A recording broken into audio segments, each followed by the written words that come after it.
Hey, and we're live. This Life in Tech, episode 166. I'm Jason. And I am getting the hell out of this off this planet since TK constantly tells everyone where I'm at. So I'm leaving. I'm always on the move. He's on the lam, and I'm TK again. Here we go. Fuck it. I'll shit on this cart right now. I always wonder why people take big jugs of water. Those of you watching, we make a big deal about staying on topic, and usually we're not worried about Jason going off topic. So feel free, my friend. Got to start somewhere. So for years, man, I've been wondering why people carry like these big gallon type jugs around with water or whatever, right? And then I got into some stuff this week where I just wanted to stay in my office and work for long periods of time. And I'm like, dude, I'm just going to take this as a almond milk jug. And I'm like, okay, this is, I think it was, I don't remember, man, 900 and some milliliter. So I'm like, that's sizable. I'll fill it up. You have to make a conscious, mindful effort to drain this thing. If you're going to drink that much water in a day, it's about a gallon, a little less than a gallon. Man, it's hard. What's that? I drink a lot of water. This is like 1.3 liters, and I probably 4 or 5 of those in a day. Especially in the beginning, did you find that you had to like think about, okay, I need the drink. I need the drink. I need the drink. I don't know if I had to think about it so much, but it's a conscious effort. And now I don't even, it's nonstop. Yeah. Yeah. See, it was like that. Like when I got into cycling, I liked the data part of it. We've talked a little bit about that before, but I liked knowing that, okay, over a certain distance or time of riding with certain temperature and stuff like that, on average, I got to take this much water and calorie in on these intervals. And I would set up a little alert on my bike computer and it would beep, beep, beep, beep. And then after a while, you just kind of get used to, if you ride the same place, the same time of the day, so forth and so on, you just kind of get into a rhythm, if you will. Yep. So anyway, I've been training this thing. When I lived in England, I was on the Royal Marine Triathlon team, and for everybody watching, don't think I'm some fantastic triathloner because my running always sucks. But they needed somebody over 225 pounds to be on the team, and I was the guy. But what I really got into was the cycling piece. The swimming piece was always easy for me. And I got a lot better at running as just kind of as a thing of one of the guys on the team was a sub 230 marathoner. And he taught me how to run. He taught me how to run. I didn't like it anymore, but he taught me how to do it correctly. Right? I wasn't wasting any energy. And I taught him how to swim. And this is back when the original power bars first came out. And we used to take them and put them in bite-sized pieces, put them all across the rail on the top of your bike. And while you're just basically just be able to pull them, because you get there, it's nice hilly terrain and everything like that. But you start thinking about, it's like when you look down when it sucks when you're going up a big hill, you're like, hey, when I get to the top, I'm having some of that. Yeah. It wasn't a fancy computer. It was just like, I'm hungry. Yeah, you find ways to kind of interval it. I always like dates because I could just take a handful of dates out of a jar, stick them in my jersey pocket in the back. And for me, they were really easy to eat while I was riding. And they didn't, I still don't like gels and gel blocks because they fuck my stomach up a little bit. Yeah, I'm not a big on those either. No, but like dates, man, because it's like pure natural carbs. Man, I still do that when I run. Nature's power pellet. Yeah, exactly. Mm-hmm. Exactly. And they're easy. You know what I mean? They're just easy. That was the thing for me. Mm-hmm.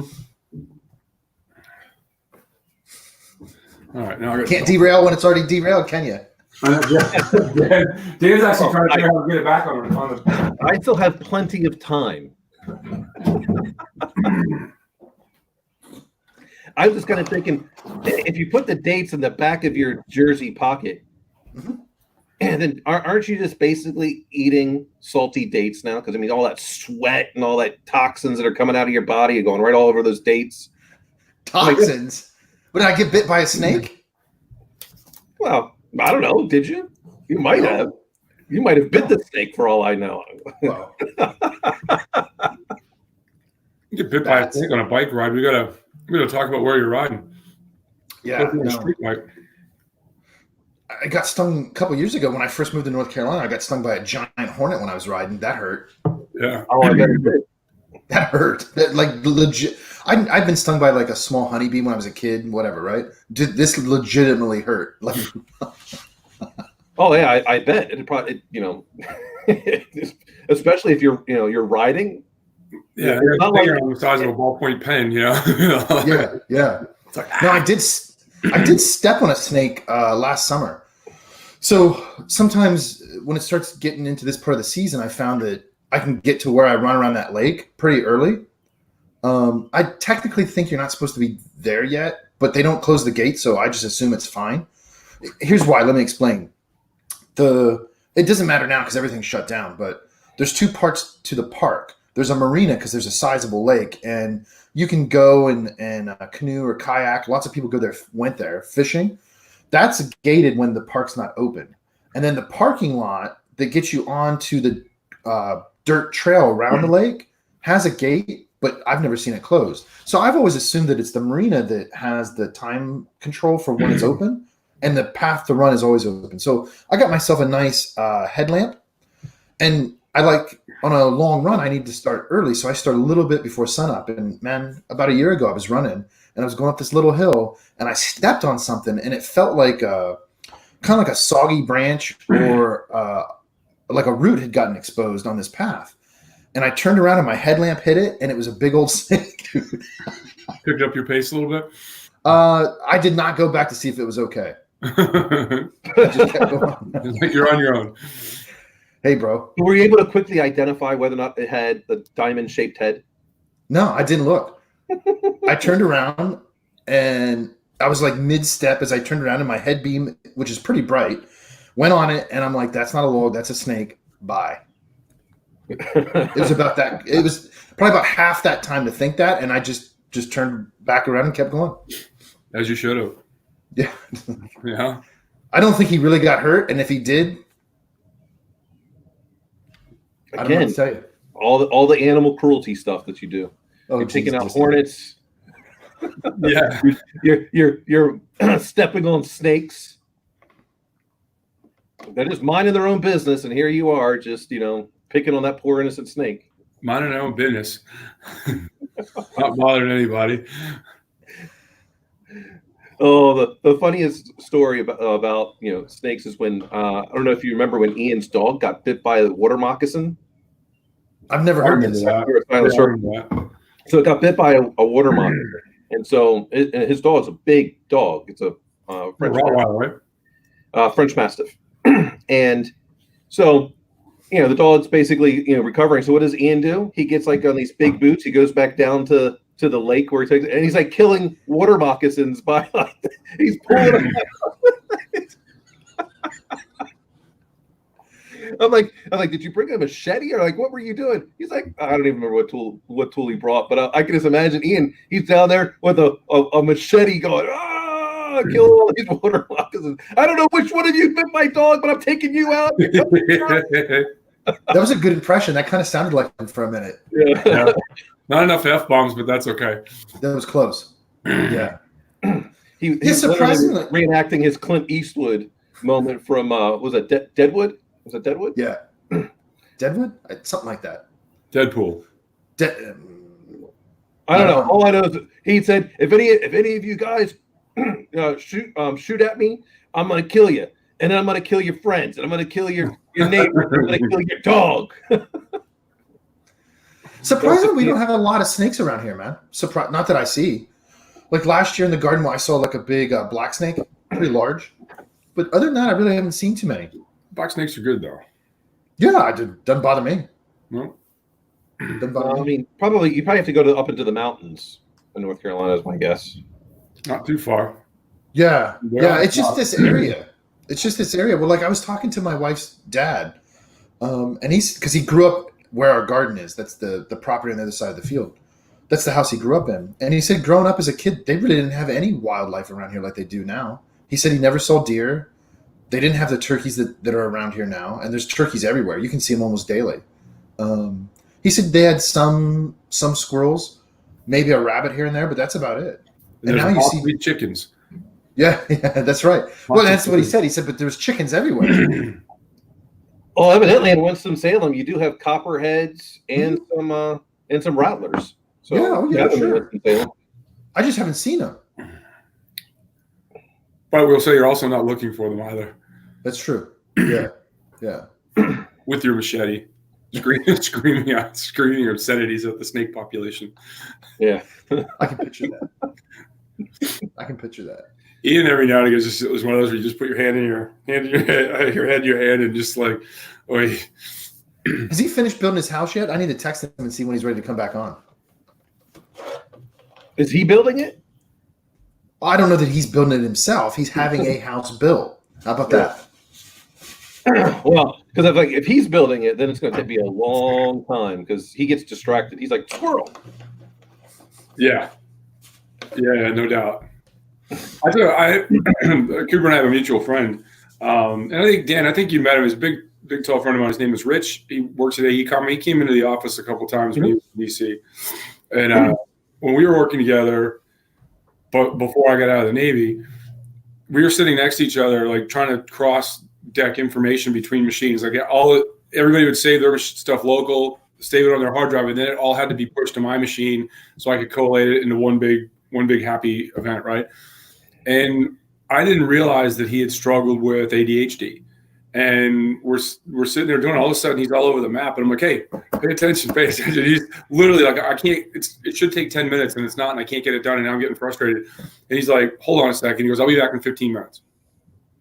Went to his room, walked around the ship, came back 15, and he was totally focused. And I was like, afterwards, I'm like, "All right, what happened?" He goes, "Oh yeah, I suffer with bad ADHD." And he went and took his meds, and boom, he goes, it took him a lot. Yeah, I guess one of the big struggles with the ADHD people is trying to get the meds correct. Yeah. Right. Because you can either be a zombie or they don't work, and they're trying to find the middle ground where I'm super productive, but it doesn't. It allows me to focus, but not in that way. But yeah, that was the first time, and it was kind of mind blowing because he went from you couldn't even go, "Rich, spell your name," and you'd spot on the R and the I, and he'd be too unfocused to do it. To coming down, he's like, "All right, cool, I'm ready to go for another 4 hours." Yeah. All right, cool. We've talked about it here and there, and there is a technology tie into this, but it still amazes me to this day how customized each one of us is as an organism. You can say, okay, there's this class of drugs that have these properties that produce these effects, but that's really general. When you get it down to the specific individual human being, not only is it different from any other human being, but it's different for that human being over the lifetime of taking that pharmaceutical. It's crazy. There's certain classes of, let's start with aspirin, right? Aspirin has some works better for some people, but it generally works the same on everyone. I think when you start talking about drugs that affect your psychology, or drugs that have some effect on your autoimmune system, I think that's where you really, it's hard to be a doctor at that point because you're like, hey, this is what's supposed to work. We're going to try it. Not just then, TK. It's hard every day. Yeah. You know what I'm talking about, Jason. I have no idea. About being a doctor, it's hard. Yeah. But I mean, even classes of drugs, right? I took a certain medication for my arthritis and psoriasis for years, and it just stopped working.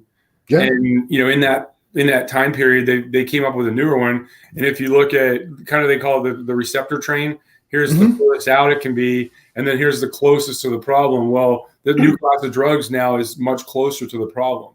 Yeah. Right. And so for me, that's the amazing thing in pharmaceuticals is, hey, once we understand exactly how it works, right, then we can start to try to get as close to it as possible. Right.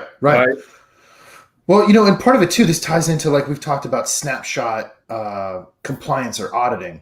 You have the same problem with finding the right dosage or the optimal dosage of one of these pharmaceuticals, because you get blood work done and that's a snapshot, just like taking a compliance check on a machine. Right. And it's not representative of you the day before or the day after. And so for a long time, I had this idea. I was trying to partner with some people on developing a technology where you could sample your blood continually. And the machine was advanced enough and small enough that you could have it like in your bathroom, right? Or you could travel with it, and it would spit out the data associated with what you were trying to find. A diabetic glucose meter, but ramped up for all kinds of crazy stuff. And that's when I got really interested in, what was that chick's name? Elizabeth, whatever, with Theranos. because that's kind of what they were trying to do. But that ended up being a giant. Well, I mean, in theory, that's what they were doing. What they were Right. really doing is just taking your money. Exactly. Yeah. Now they didn't take my money, but I was watching that because, I mean, the problem they ran into is they were trying to. You have two problems here, right? You have a problem of miniaturizing the technology so that people can actually consume it, and then you have the sample of whatever it takes. In this case, usually blood, and how small that sample could be, so that you can actually do all this work on it. Because every time you're measuring with one of these machines, you're destroying a part of that sample. Anyway, man, I'm fascinated by that stuff. Because how cool would it be that you have like this list of things that you're trying to dial in for yourself, whatever, right? And you just take put your finger in the machine like a pencil sharpener, and 30 seconds later, not only do you get a readout, but dude, that's a half a step away from just automatically dispensing the pharmaceuticals for you. Or Ian comes to your house and punches you in the nose, and you just dump the blood right there. That would be his solution to the problem, by the way. Very binary in life. Oh, you want a blood sample? Here you go. Have one of those. Yeah. So Elizabeth Holmes, do you think now she wished she had a backup plan? Because she went on record saying that if you have a backup plan, then you've already admitted failure. I bet you she wishes she had a backup plan to not go to jail. Well, maybe she looks good in orange. Who knows, right? I don't know. Maybe horizontal stripes don't make her look hippie. I'm not sure. Yeah. I think when you start talking about stuff like that now, Jason, I think kind of the cutting edge, like of looking at people's DNA as well, right? Because those markers, there's a company out there, I can't remember their name off the top of my head, but they'll take, even if you've gotten, like if you've done 23andMe or Ancestry.com, you can allow them to have access to that DNA information, and they will start talking about how for macros for eating and stuff like that, what thing. And so you start tying that in with blood work and kind of how your body reacts to things. And again, it's that keeping track of, your BMI and everything like that, and being very fastidious with data collection. That I think it's a combination of here, what's the real time, right? Which is the blood sample. And then, what building blocks have I been given? That's right. Yeah, right? I totally agree with that. And so I think that's the fascinating thing to me. It's like the problem is, or actually it's not a problem. It's the issue is with quite a few people more than, and I'm going to speak for Americans in particular, is they want an easy button, right? And it just doesn't exist, right? You want to get it so that you could optimize the finite time you have to work out and to do those things, right? I want to get the most I can get. I want to be able to put the most in to get the most out in X amount of time. What do I want to do, right? And I want to do it live and all these other things. Most people, that's not. They want to be thin, good looking, have a full head of hair, and not, and get ready for a close up and not have to work for it. Right. So do you think if a pharmaceutical company, if their drug has been approved by the FDA, should be allowed to be sued in the event that the drug later has a negative effect on people? Not generically, unless you can prove malfeasance. Unless it got approved, but somebody at the company knew something was wrong, and now you're going to prove malfeasance, right? This comes back to you gotta know what you're putting in your body to a certain extent and ask questions. Most people show up and say, "Give me a pill." Right. Well, what I meant was like, let's I can't think of it. The only thing that comes to mind off the top of my head when you were talking about things was when you said want to be skinny, was that whole fen type thing. Well, it was later found, not that they did, I don't remember if they did something wrong or not, but as tying in what Jason said, we can't, if we're not auditing in the middle of stuff and seeing how our body is changing, how is the science community going to know unless people are going back and getting testing throughout? Because it might get approved after 3 years of trials and nothing was done, but it's year 10 when something happens. Somebody grew a tail, right? I mean, that kind of thing, right? But we have an example in our lifetimes of exactly this happening, what you two are talking about with tobacco. Let's not forget tobacco was a prescribed drug for a long time. And when people became aware of how bad it was, I'm not going to debate, but we know that they were aware of it before, you know what I mean? Right. And the companies kept pushing it, and they were sued successfully for that. Right. Now, and where I'm tying this back in is, today it's everyone's wanting, the government to come up and hurry up and approve some type of drug vaccine for COVID, where even if they come up with something right now, we have no idea what the effects on our bodies are going to be. For a long time. Is it better to take something experimental, or as what they're finding out, just get treated with steroids and it'll reduce the inflammation and you have a much better chance of surviving? It's a really complex question. Yeah, but to me, I go, if we're pushing these things through and then something bad really happens, are we going to allow these pharmaceutical companies to be sued over coming up with something that got pushed through testing? But think about in the last month or so, right? We started out with, it's a respiratory thing. We've got to go get ventilators, to the point where a ventilator is probably almost contraindicated now, because the minute they started using malaria drugs, malaria attaches itself to your alveoli and stops you from breathing through attachment. Actually, a ventilator is contraindicated because pushing more oxygen at a closed alveoli is actually really bad. And that's why a lot of these folks are suffering now, right? And you've got governors around the country that were begging for, we need 3 million, whatever, wild numbers they need of ventilators. And now they're like, whatever, let's give them away. Right. That tells you, like, somebody's like, we should have these vaccines stockpiled. How can you have a vaccine stockpiled for something you don't know how it functions on the human body, right, and then blame the system that swallows every quack from putting out the miracle cure to try to have some sort of public health safety, right? Now, again, this is where the bad part is just like anything else. What is your faith in that public function? Most people have faith in the public function, but also have the caveat that it's a wholly owned piece of the pharmaceutical industry, right? And that's the problem. It's not about the medicine. It's not about the science. It's not about the anatomy and physiology piece. Now we're talking. It's about the politics and people's trust in public functions, right? And locking everybody up for a month doesn't do anything to help that when you can't accurately articulate why we're locking everybody up for a month, right? Now somebody's going to say, "Give me a vaccine." Are you taking that first? I'm not. Well, see, Ian might. He's taken like all these drugs like twice sometimes because they lost his medical records. I think he just wanted another dose. Well, but doesn't it tie back to what we've been talking about as a theme for the last few weeks, which is risk? Because experimental drug right now, no way in hell I would take it. Why? I'm perfectly fine. If I'm on my deathbed and I have, let's say, a 75% chance of dying, I'm probably going to think twice. Yeah. 75% chance? Yeah. Dude, I got a 25% chance of living. Yeah, man. I'm going to. What's that?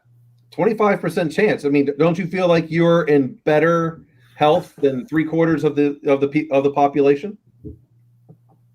I think I'd think twice about taking an experimental drug if I only had a 25% success rate. I think what we're going to find with COVID in particular is that a lot more people, are immune, have been exposed to some variation in the corona family, right? Which COVID is in the corona family. Mm-hmm. And they've been exposed to it. They have the antibodies. And I was talking to somebody yesterday, and it was, both of us have done considerable world travel to some of the, most arduous places on earth.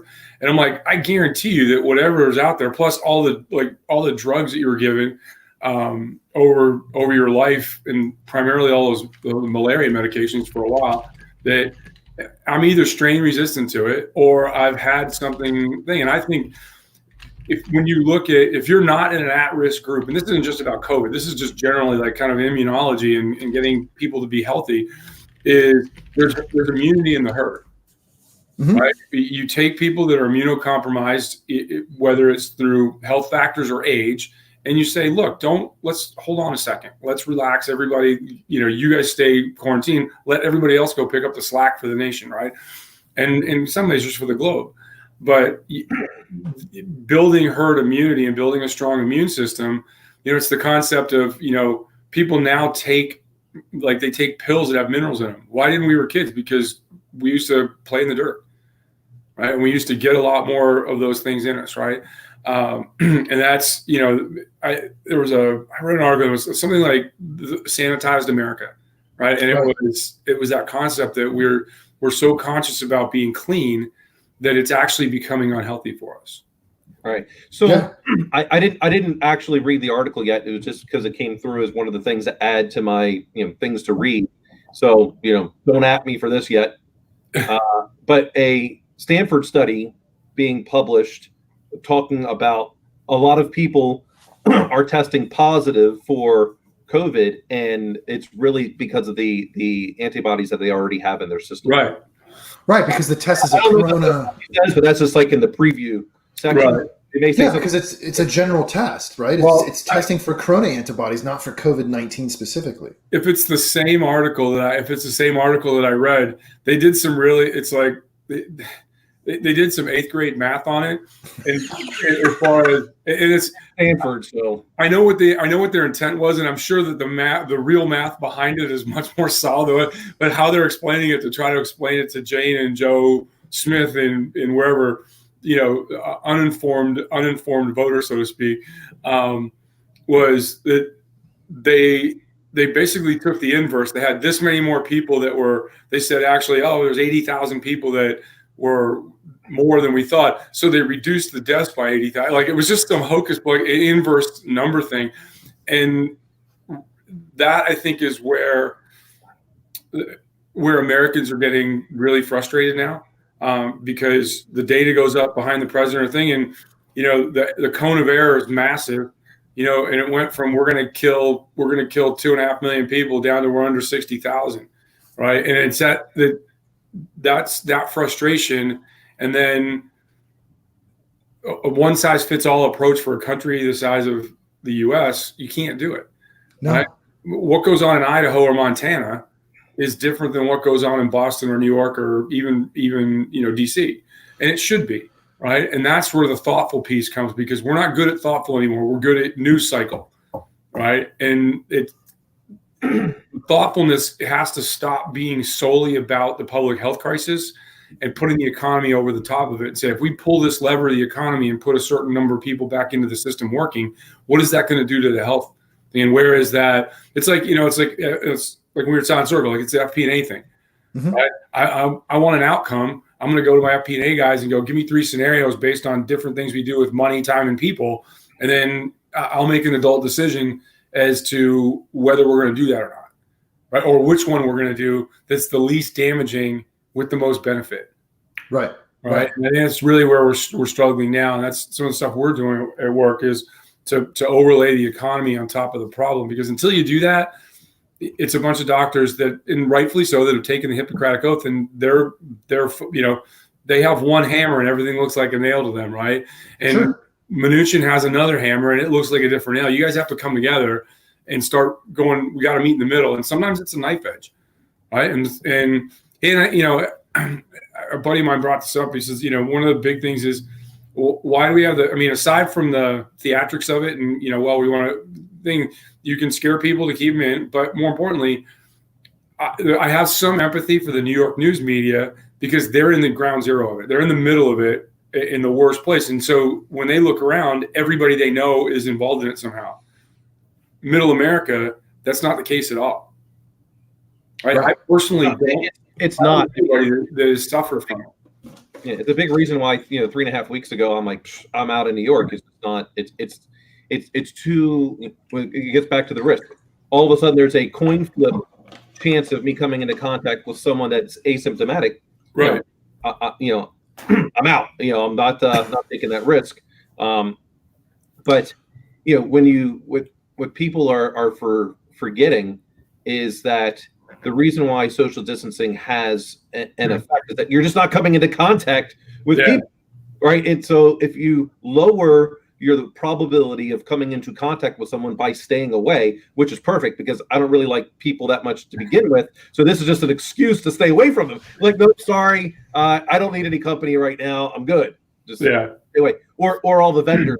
Well, now the only thing the vendors are doing is now they're trying to hit me up for doing, hey, let's have coffee over Zoom. And I'm like, no, I didn't want you to come into the office. What makes you think I would have a Zoom conference with you? Now I might tell vendors to start showing up at the office and not be there. So how do you feel about contact tracing then? Because here, let me say this. Let me preface this. This is what I've been thinking about.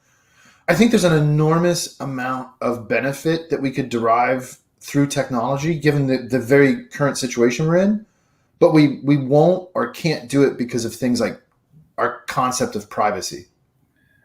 Well, I think you would be willing to do it because you believe that we should get rid of privacy. However, I'm not looking to put an app, even if it's opt-in, on my phone to be tracked. Just not going to do it. Okay, so go ahead, T. But here's the thing: is it because you don't believe in the public health benefit, or you don't trust the stewards of that data? I'll go one deeper. Data. Right. Or is it because you think the technology is flawed? And this is what I think a lot of times we conflate a problem with the technology and how it functions, which was like the Theranos problem, right? Their technology just sucked. It didn't work. But people conflate that with there being something wrong with the management of the technology. And often what I've perceived or observed is with privacy, like with contact tracing, the technology, why wouldn't it work? I mean, imagine this. What if the contact wasn't being traced, but you were constantly opting in? Well, that's what Google and Apple are putting out there, is that it's an opt-in, which for all the people that want to do it, go right ahead. I can maintain my social distancing without the need of government intervention. Yeah, but what if you had a job where that wasn't necessarily, you didn't have the option? What if you had to stay in Manhattan? Or not have a job? I mean, you always have a choice. I always have a choice. But I mean, that's the thing is that, thankfully, I didn't have to make that choice. Yeah, but lots of people do. I mean, I do. In fact, the majority of the country does, right? Majority of the country, what? Doesn't have a choice? Well, I mean, they have a choice, but they're not going to accept the consequence.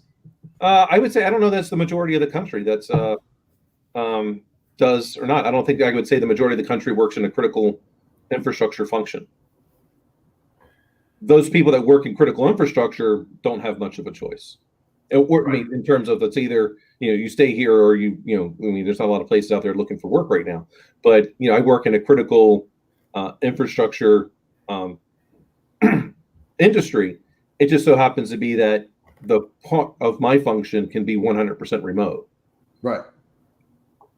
I think the bigger issue for something like that is, are we providing, like in New York, you have to have some type of face covering. Well, I don't think people understand that the face covering that you're making at home with a bunch of cotton is not going to do anything for you because it's extremely porous and things can get through it. No matter how many layers of cotton you keep putting over your face, it's not going to do anything. Eventually, you'll just smother yourself, and then that's a different. Yeah, I mean, it's just there's a good article which I'll post out there that talks about, hey, if you're going to do this at home, here's the three different types of fabric that you can do, which will then have a basically a 95, like the N95, basically right. 5% of contaminants will not make it through. There's three different types of fabric that you combine, which will not suffocate you, and you get close to that that N95. But how are employers going to get this out?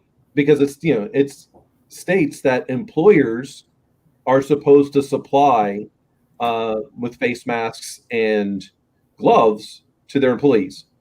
There's none to be found. So how are you going to supply it? So let me give you an example of contact tracing that I've thought about. Okay.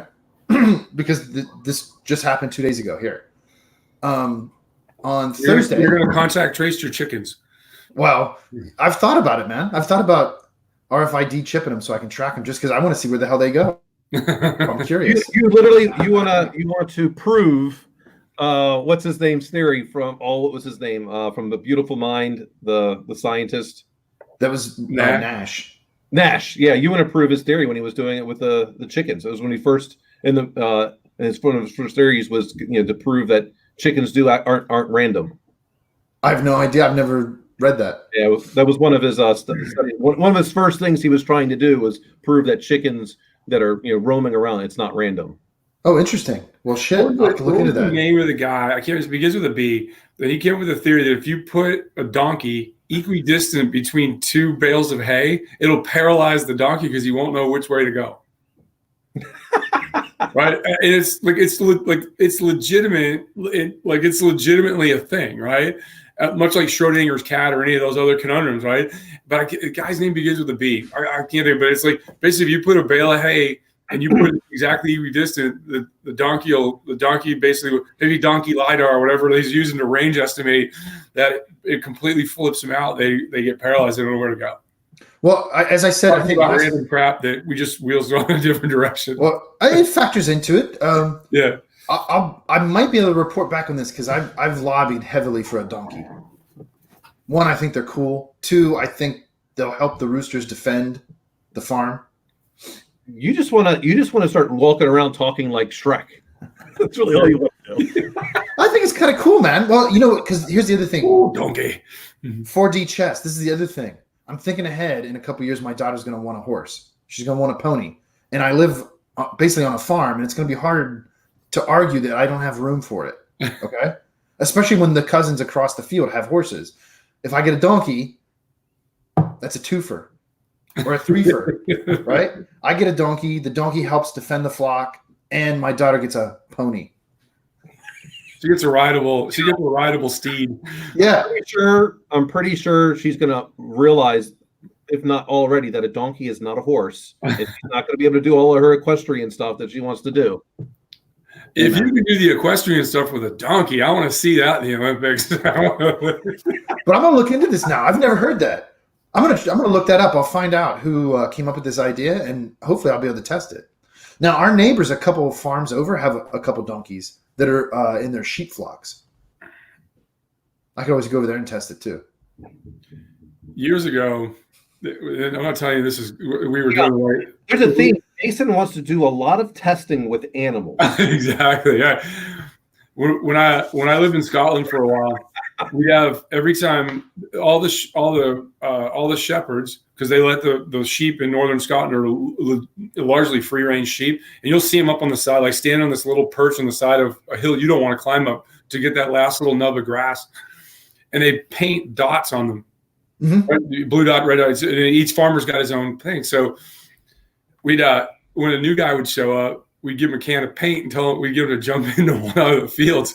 And as soon as he got in there trying to paint one of the sheep, before he figured out that we weren't the ones that actually painted the sheep, we would start with the horns and the cars, and the sheep would they go ballistic at the sound of a horn, and they're running all over the place. The poor guy's trapped in the middle of these, and they'll run into the fences and everything like that. I mean, they just lose their minds. And that's like, and then, you're in the car, it's like, run for your life. But every time somebody talks about having sheep, that's all I can think of is trying to get a dot on a sheep and then making them go mental. We talked about first alpacas, I think I told you, and then we talked about sheep, and then we decided, let's start with chickens. Our next step is pygmy goats. Before the donkey? No, man, the donkey's going to come pretty soon. With the chickens are coming first. You got to train the donkey to take care of everything before you bring the. So would you already get a mature donkey, or would you get whatever you call a baby donkey and raise it like a puppy?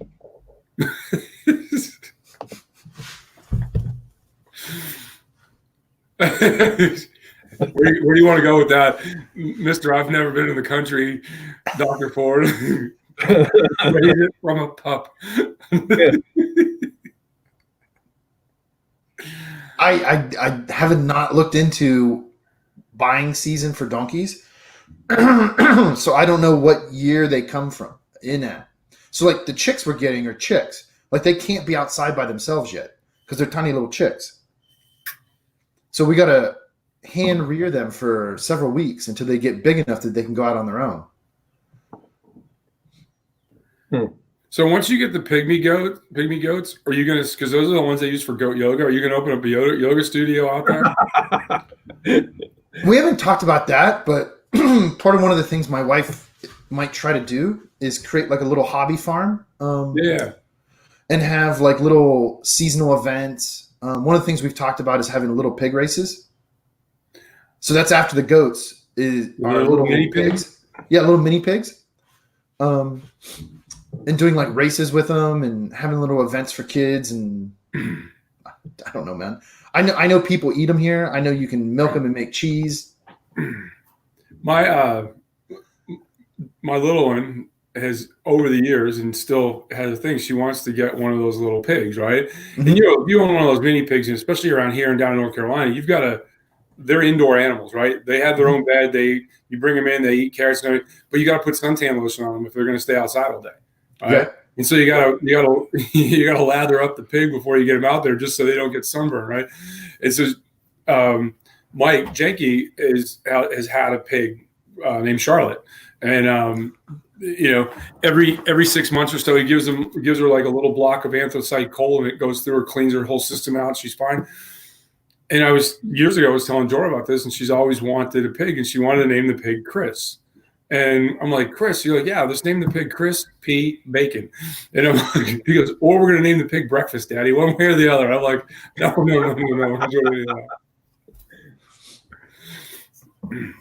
We'll see. I don't know, man. I like the idea of the pygmy goats and the little pigs. Yeah. I mean, dude, if somebody wants to come, I'll co-op a space for them. I'll take 20% of their revenue to allow them to have a yoga space on my farm and Look use at my goats. tenant farmer already. There's the youngest you can buy a donkey is 6 months. That sounds about right. Buy a puppy. Yeah. And now, yeah. But these things can live to be 30 years old. It might outlive you. Yeah, I'm not as old as TK, bro. Well, I'm not sure TK is really human anymore at this point with the amount of medical testing that is going on. And then, I mean, think about it. All the way from the Revolutionary War to today, all that medical testing. Really, what we don't know is that TK really is a Highlander. He just hasn't really. There can be only one. See, we all get that reference. Yeah. Having lived up in the Highlands of Scotland for a while, it's a beautiful, idyllic, but just there's the sheep to people ratio is huge, and we used to go do a lot of climbing up like Fort Williams in northern Scotland. Great place to go rock climbing, and you'd be on the side of a rock, and the Royal Military in the U.S. and NATO, they use it to fly nap to the earth. And back then it was the GR Tornado 2s. They would bank coming around the mountain. You holding on to the side, man. You could hear them coming up the valley, and you turn around and look, and that pilot would be looking at you, and you could see them as they were crushing it by. We used to do we did this we were deployed there. We used to go up there once a deployment near the end. We'd go up there a bunch of times, but we'd stay, do like a camping trip, for lack of a better term, and stay down by the river. And it was fun. We'd go into town, have a couple of beers, and you'd go climbing every day. But at the end of it, we started this. It was almost like confession, right? Here's everything the lads did during the deployment that we thought the officers didn't know. And then they would tell us, no, we knew about that. Or we didn't. They're like, damn, and it was this, everybody came clean with everything. And so there were again, you walked out of there when you got back to the States, you walked out with no secrets. Right. And even today, I mean, that was late 80s, early 90s. And I had just seen the bulk of those guys in December for the first time, and some of them in 20 years. And we were talking about that concept of, basically coming clean with everybody. And it was after we started drinking, and it was big fun. Right? It was like you couldn't take it personal. Right. No, right. Whatever it was, because it was all stuff that had already been done. We weren't scheming on anybody anymore. It's like how to do this stuff. I mean, the worst was like we got somewhere in Germany, and the boss was like, whatever you do not go to Hamburg. The minute you tell a bunch of young frog, like 20-some-year-old frog, is like, what's going on down there that they don't want me to do? He walked back in the hotel, and that van was on the way to Hamburg. So he goes, I just had plausible deniability because I told you not to go if something went wrong. But yeah, I love Scotland. The people are gracious. Like I said, it's a foreboding terrain.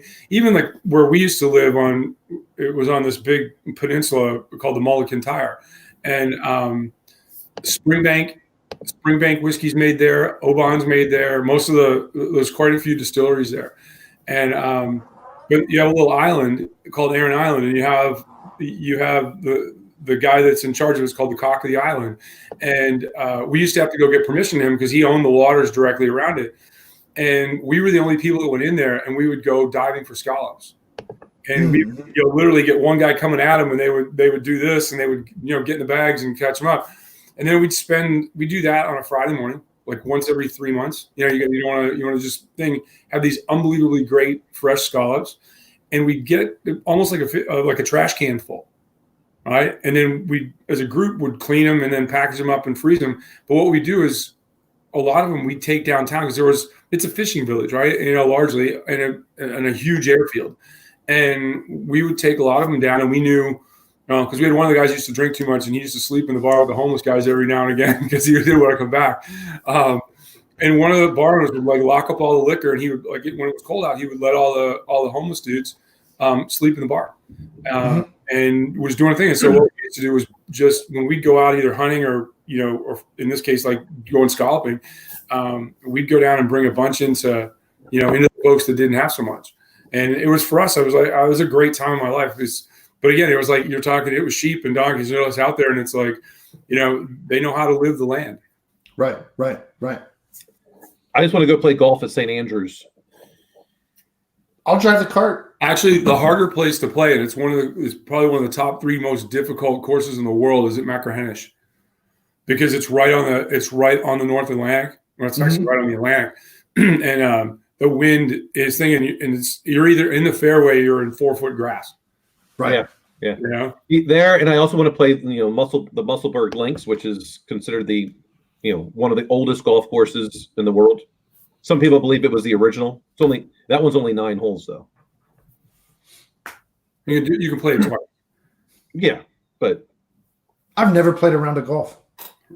I used to play a lot. I haven't in years. And when I got arthritis really badly for a while, it took all the fun of it. And then when you get, with kids and you got to prioritize what you're doing, I got away from it. And folks have asked me to get back into it. Lately, I just haven't had I'm not willing to make the time. I guess, because you can have the time for anything you want to put your effort to. I'm not willing to make the time. I've gone to a driving range. Spring and summer, I enjoy walking 9 holes. Something like after work, something like that. Walk the 9 holes.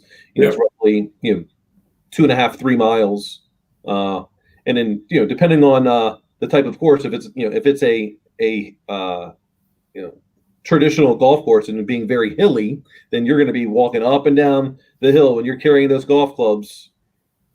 You'll get a little bit of a workout in.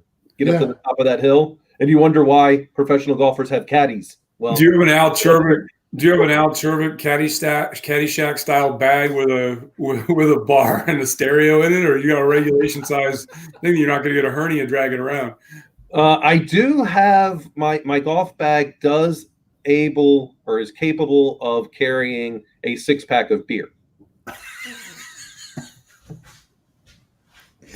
Because it does have the insulated.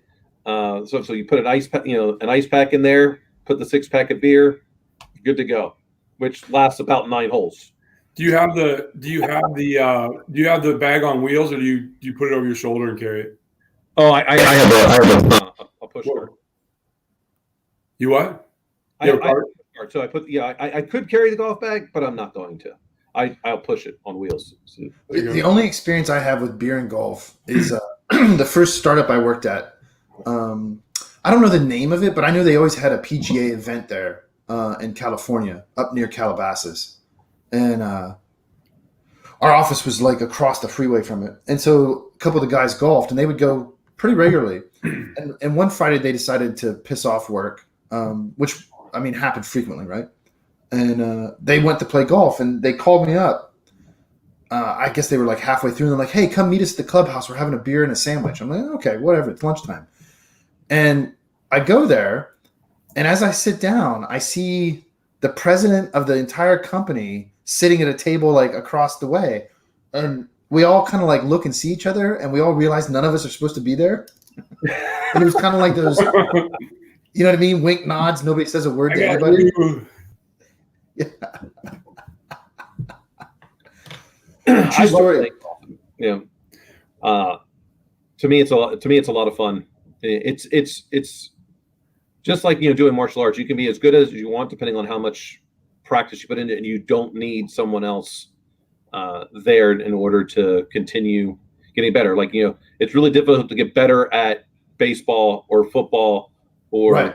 Basketball. I mean, you can get better at shooting by yourself, but you're not gonna get better at defending or shooting with someone, shooting over top someone unless someone else is there. With golf, you go to the driving range, you keep hitting, and you practice your putting, you do anything you want. You don't need someone else to get better.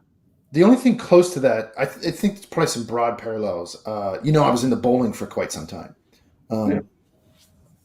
So here's a question. I found this to be true because my wife and I started bowling because we wanted to go out and drink beer. And you might as well do something while you're drinking a beer. And so it was a really cheap, convenient way. And so I found that, like most things, at least with me, that there's a sweet spot. And if I can find that optimum sweet spot, I'm in the groove. And so I've found over observation and trial and error, right, that about 2 or 3 beers in, I hit my sweet spot with my mechanics. Because my body would be loose enough, I wouldn't have any tension, but I hadn't yet tipped over that part where I wasn't coordinated. And then, man, I could hit it. Boom, boom. Do you find the same thing true with golf? Like you get a couple beers in and you're in that sweet spot, or is it just? No. So I mean, if I'm playing to score, no, I'm not drinking. I never used to drink when I played golf either. If I'm out just having fun and there's then no problem. That the 6-pack of beer will be gone in 9 holes. So I'm not out there necessarily trying to score. When not trying. Unlike bowling, it's much more difficult to try to hit something that that you need to have perfect coordination with everything. When I used to bowl, and I used to bowl, back in the younger years, 2 to 3 times a week, I was bowling. I could drink all day long bowling, no problem.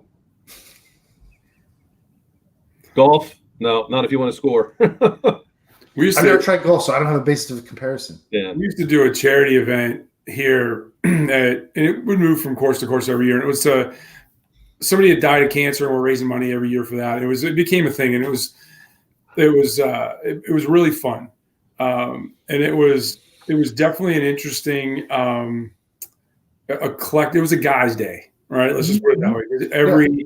They served beer and food on every hole.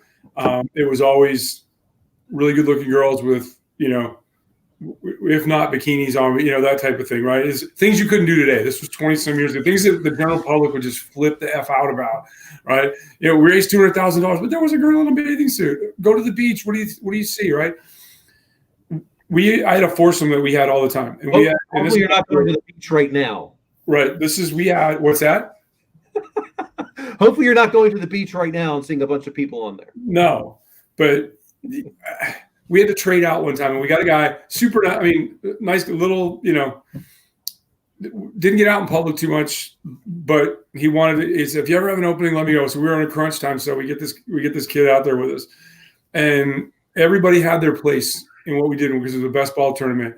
And my job was like somebody would go get it in the middle of the fairway, and then I was going to grip it, rip it, and just see how far I could hit it. By about 7 or 8 holes into it, our little buddy that was not part of our normal foursome was hammered. And apparently he'd never seen a girl in real life in public because he was just obnoxious, right? To the point where people were like, because they all knew us because we did this event, they're like, who in God's name did you do this, right? And so I'm in the cart with him. And then my other 2 buddies are like, if you keep him away from us, we're going to kill him, right?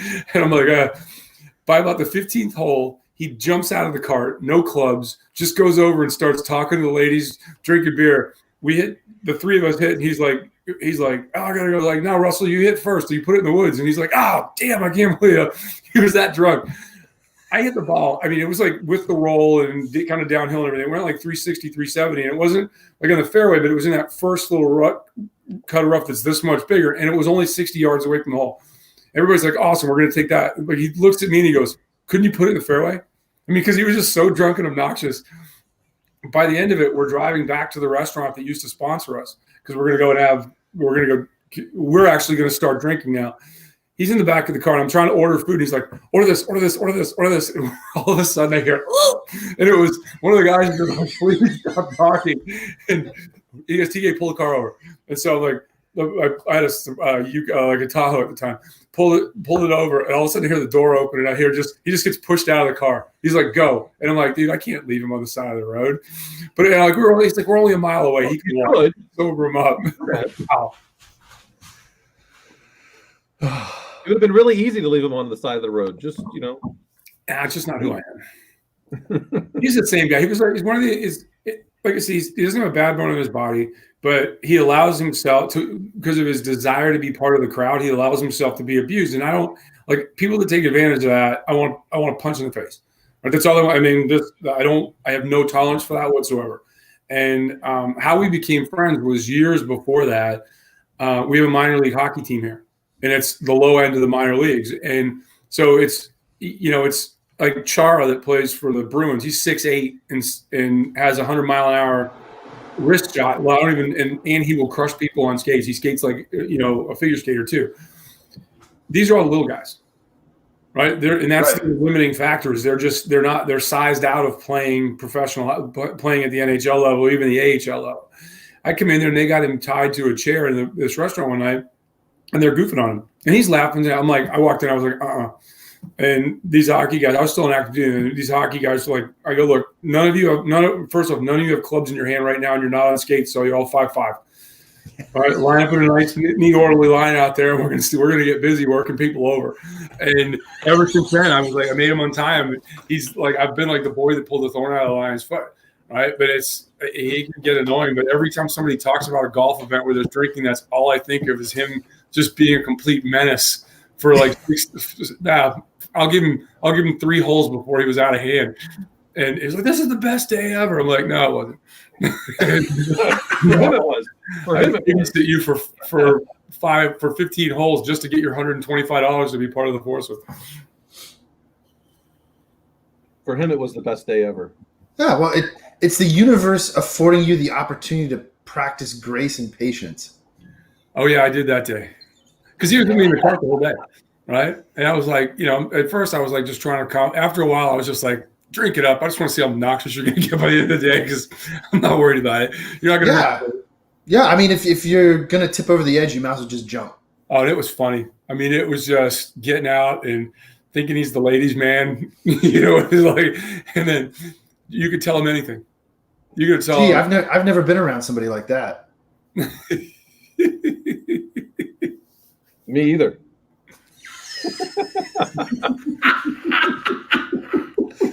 Oh God! I don't know what you're talking about. Hey, we did talk about contact tracing a little bit. Yeah, for a short period of time, but I guess we never really got into answering the question. Like I would not be one that would opt in.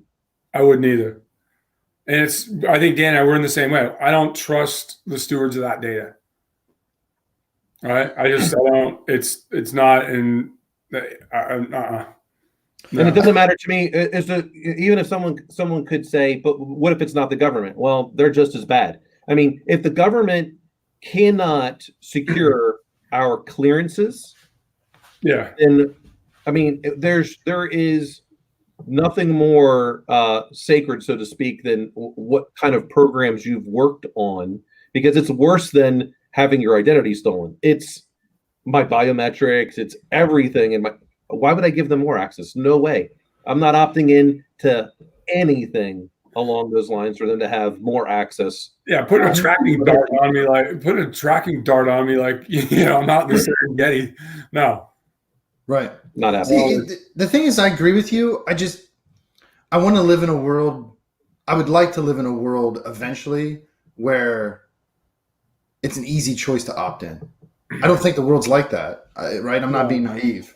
But again, I would say, the public trust has been eroded, right? And not even the public trust. Google started out with do no evil, and now people, there's documentaries about all the, what they do, right? And most people are doing it for what? Because it's free, right? And it's like, yeah, that's easy. It works well. It's securish at the consumer level. And I'm all in, right? But at what expense, right? And right. all of these guys that are the founders, CEOs, at some point, they've all come off looking like megalomaniacal Bond villains. Yeah. You know? I mean, Zuckerberg's even getting his hair cut like a Bond villain. Yeah. Right. I mean, it's like, and if you can't come up with the right answer, like get somebody else to talk. Right. Sure. Right? And I guess I'm kind of happy that you put people out there like that, because watch them stumble over their words, watch their choices of words when they're asked a yes or no question, and how they start. There's politicians where you ask them a question, and if they don't want to talk about it, they're just going to jump right back into what they were talking about. Right. It doesn't matter. You're not ever going to get them in there. Right. And I'm not saying that's always bad, because sometimes like what you're being asked is like, what if you're Joe Biden? You probably didn't even remember the question. Oh, man, that's hard to watch. Dude, that is hard to watch. I've said before that I think Trump is whether I agree with his presidency or not, he is funny. Did you see his son's tweet about Joe Biden? Which one was he that? Said Joe Biden is like a Chrome web browser. He has 18 tabs open, 17 are frozen, and he doesn't know where the music's playing from. Listen, man, that's legitimately funny. That is, yeah. It is. Yeah. The meme that I saw the other day, which just cracks me up, is a picture, a classic picture of President Obama and Joe Biden. And it's got him President Obama leaned over and says, "Joe, I'm endorsing you." And he's like, "That's great. For what?" Yeah. There's another one where, like, that same picture of President Obama talking to Joe Biden, and Joe Biden was saying, "It's nice to meet your acquaintance, Dr. King."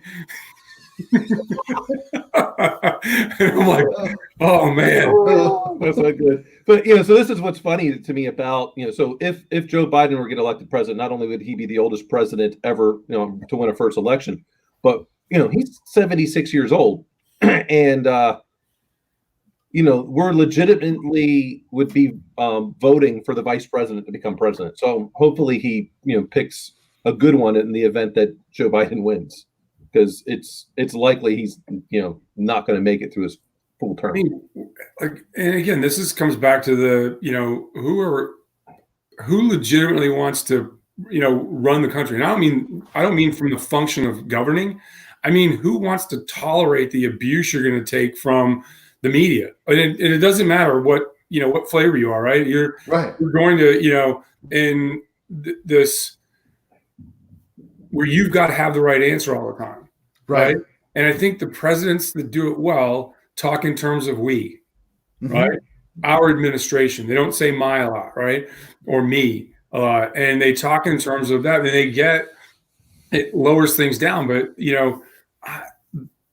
it's just, it's baffling to me who shows up to say, hey, we want to do this, right? And at what level are, even into, much lesser jobs, right? Into being an ambassador or being there. A lot of people want to do that because for the rest of their life, they're now ambassador or they're secretary or whatever. And there's a certain cachet that goes with that.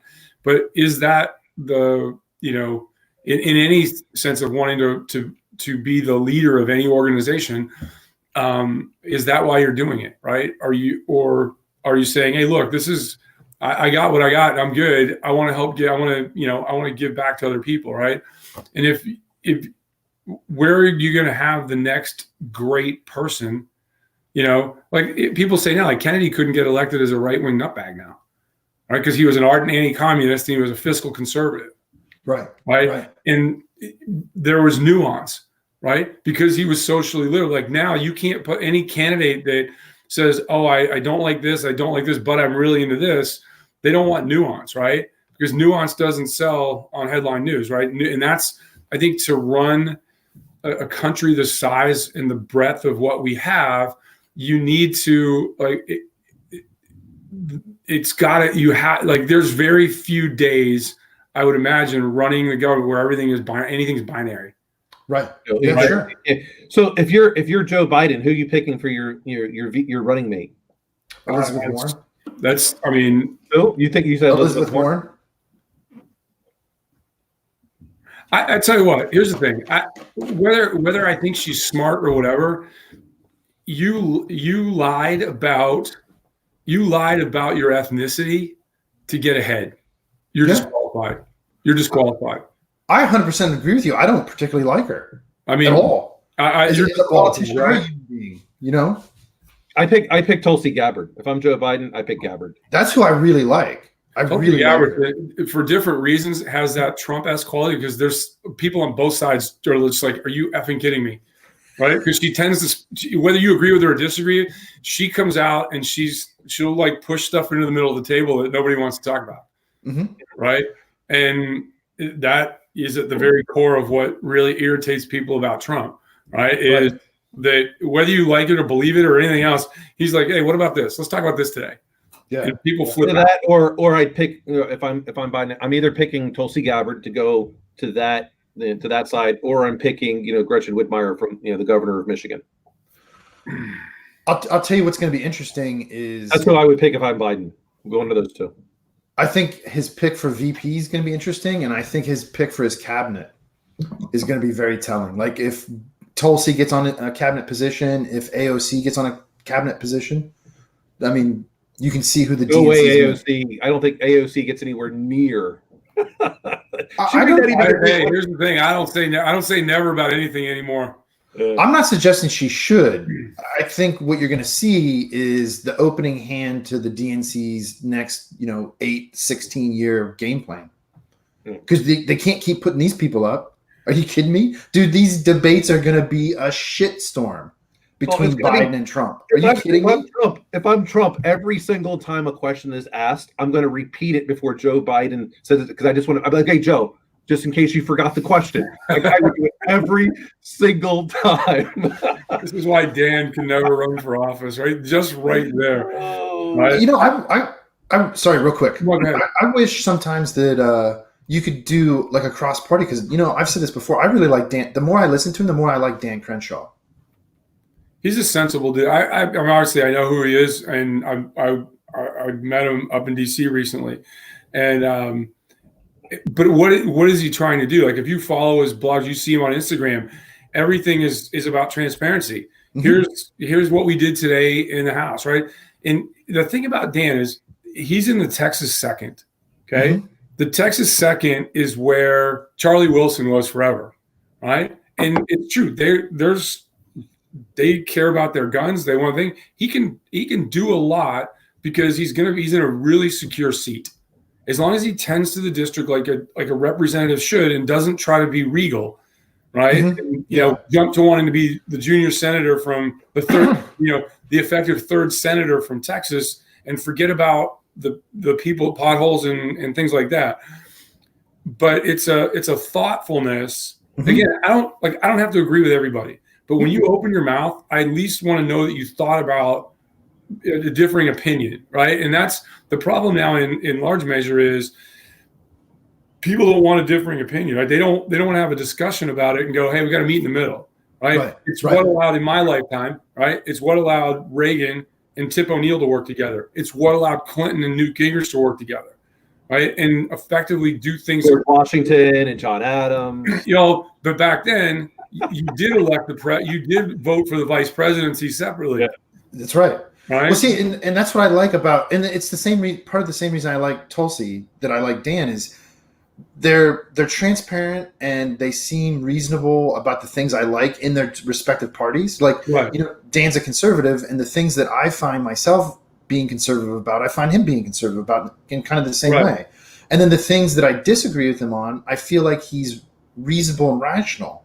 I just happen to disagree with him, but I don't think he's saying you're the enemy because you're not on my team, which is how I feel. I think we all do that. A lot of current politicians work because, that's the lack of nuance and trying to get across why your team's good in 140 characters. Well, and they're playing, the media holds those levers, right? I mean, that's the bigger thing. 280 now, though, right? If you don't, and I think this is where you look at a lot of the newer politicians, right, and the ones with substance, right? Let's say the ones with substance, they don't buy into the traditional media.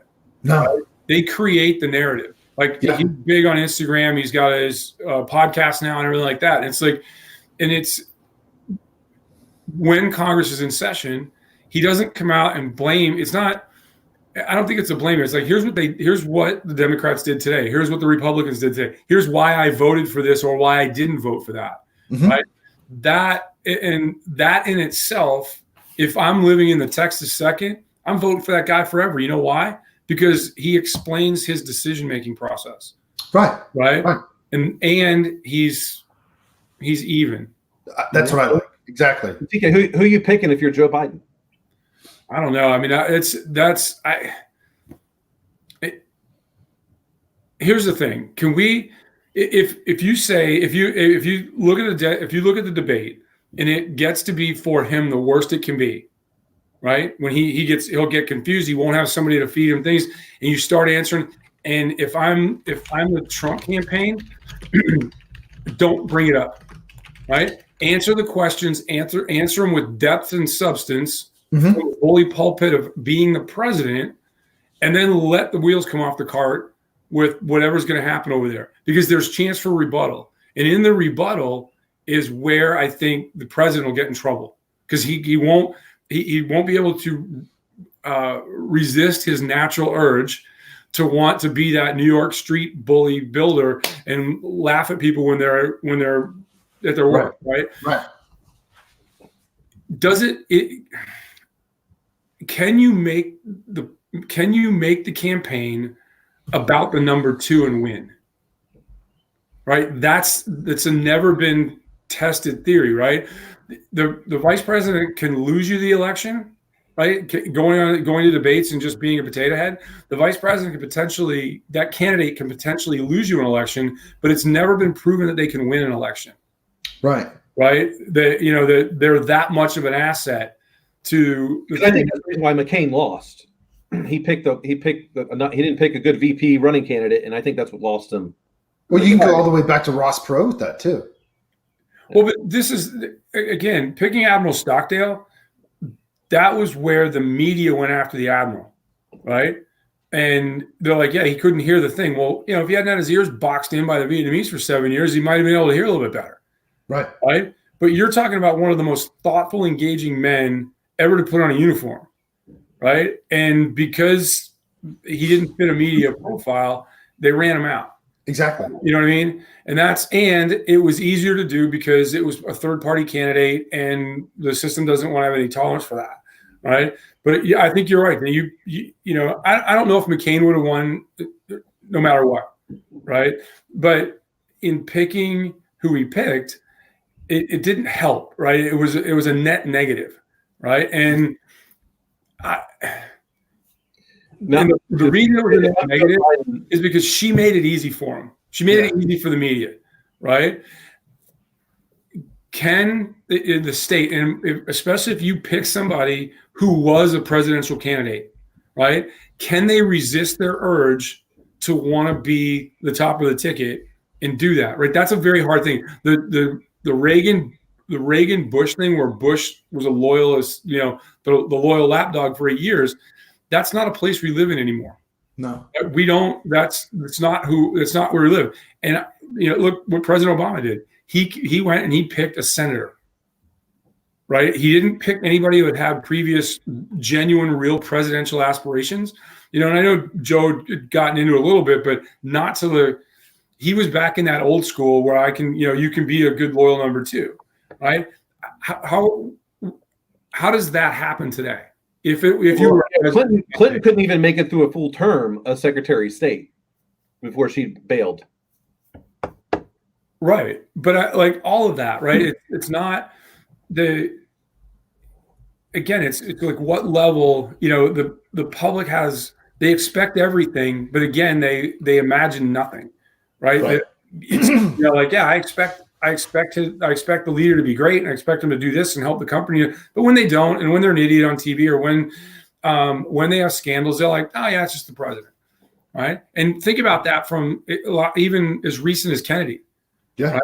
I mean, there was a great statement, and it was I was in a documentary or movie or something like that. It says if there had been a television in every home in the 1930s, we don't elect a man in a wheelchair, right? But not only do we elect a man in a wheelchair to 4 terms, we also, as the media, covered the fact up that he was in a wheelchair. Right. Right. President Kennedy's, the media's love affair with Kennedy and the respect for the office, right? That's really what it was. It was like there was, and sometimes misplaced, and that's when the wheels come off the cart. And, you know, when you look at, then you roll in Nixon and everything like that, and we started to erode the public trust with that office. The first thing that happened is the media lost faith in the office, right? Because at Kennedy, all of the things you've heard that he's ever done, they were like, yeah, whatever, go do that. It has nothing to do with your job, right? Was literally how they would talk about it. Now, today, when you roll in, that's a whole different ballgame. From the minute you raise your head out of the ground and say, I might want to seek the nation's highest office, you're a target. 24/7. Absolutely. Right? Now, if I'm Joe Biden and I win, I would absolutely troll everyone. I would put Bernie Sanders as a Secretary of Commerce. I would make AOC the director of HUD. No, actually, literally, I would everyone and put all these people out there and just going, all right, now let's see what you can do. Can you imagine Bernie Sanders as Secretary of Commerce?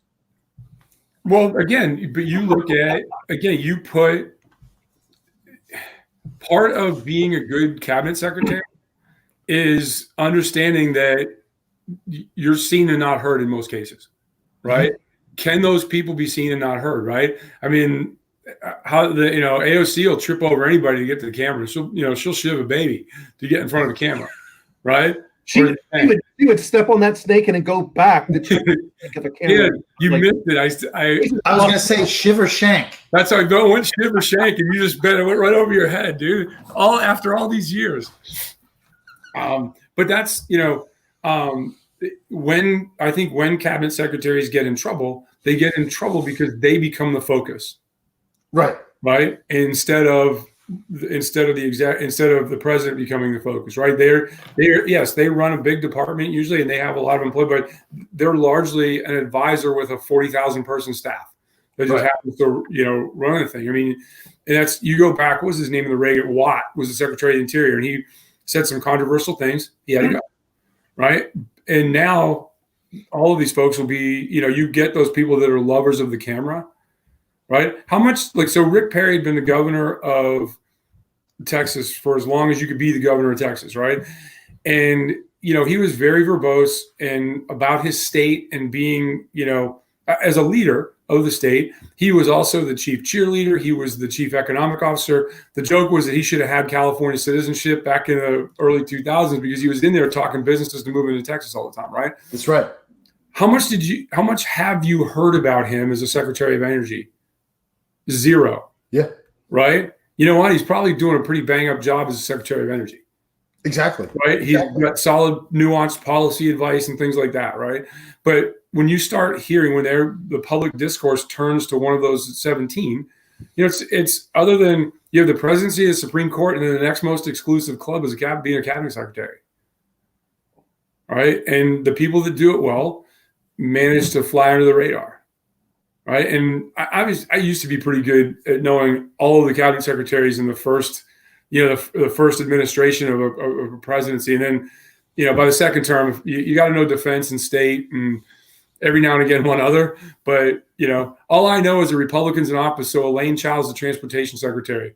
She's apparently the only person on planet Earth that is qualified for that job with Republicans in office. She's served 3 or 4 presidents now. Yeah. Yeah. Isn't her husband Mitch McConnell? I don't know. I think so, yeah. That might be true. Yeah, I think so. So it's not like she doesn't have a house there all the time anyway. Right.